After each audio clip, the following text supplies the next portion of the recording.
Congress party इस समय अपने अस्तित्व की लड़ाई लड़ रही है। मोदी लहर के सामने आधे से ज्यादा प्रदेशों में कांग्रेस की सफाई के बाद अब कांग्रेस के सामने बड़ा संकट आ गया है। कहा तो ऐसा जा रहा है कि विपक्षी पार्टियों के लिए बीजेपी अध्यक्ष अमित शाह किसी भयावह संकट से कम नहीं है। मामला शुरू हुआ बिहार से। बिहार में महागठबंधन तोड़कर नीतीश कुमार के साथ मिलकर सरकार बनाने पर बीजेपी के इस चाल से विरोधी घबरा गए हैं। इसके बाद गुजरात से कांग्रेस के लिए जो खबर आई वो किसी सदमे से कम नहीं थी। विधायकों का कांग्रेस पार्टी से टूटकर बीजेपी में जाना कांग्रेस के भविष्य को अंधकार में धकेल रही है। दरअसल कांग्रेस पार्टी के मुखिया सोनिया गांधी के सलाहकार माने जाने वाले अहमद पटेल गुजरात से राज्यसभा का चुनाव लड़ रहे हैं। इसी के साथ अमित शाह और स्मृति ईरानी भी राज्यसभा का चुनाव लड़ रही है।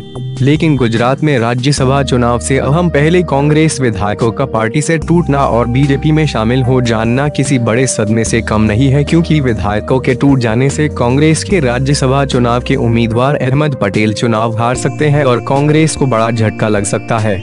इधर कांग्रेस छोड़कर आए विधायक को बीजेपी राज्यसभा का उम्मीदवार बनाकर कांग्रेस पार्टी में बड़ी सेंधमारी के संकेत दे चुकी है। कांग्रेस पार्टी से टूट कर आए 6 विधायकों में से एक विधायक को राज्यसभा उम्मीदवार बनाए जाने से कांग्रेस के और भी विधायकों के टूटकर बीजेपी में शामिल होने की आशंका को देखते हुए कांग्रेस ने गुजरात के सभी विधायकों को बंगलुरु के एक रिसॉर्ट में शिफ्ट कर दिया है और रिसॉर्ट को एक किले में तब्दील कर दिया गया है, जिससे विधायकों से बीजेपी का कोई भी नेता संपर्क न कर पाए। जिस समय कांग्रेस पार्टी के विधायक टूटकर बीजेपी में आए उस समय अमित शाह गुजरात में ही थे। ऐसे में यही अनुमान लगाया जा रहा है कि इस सब के पीछे बीजेपी में चाणक्य की भूमिका निभाने वाले अमित शाह का हाथ हो सकता है। 10 और विधायकों के टूटने के डर से कांग्रेस ने अपने सभी विधायकों को नजरबंद कर दिया है। इधर गुजरात में अमित शाह की मौजूदगी में कांग्रेस के विधायक टूटकर बीजेपी में शामिल होने के बाद बीजेपी अध्यक्ष उत्तर प्रदेश पहुंचे और उधर सपा और बसपा के लिए बुरी खबर आ गई।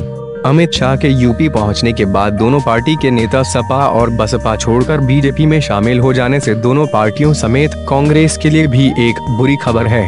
जहां एक तरफ विधायकों के टूटने से कांग्रेस पार्टी सदमे में है, वहीं सपा के अध्यक्ष अखिलेश यादव का कहना कि जहां जिसे जाना हो चले जाएं।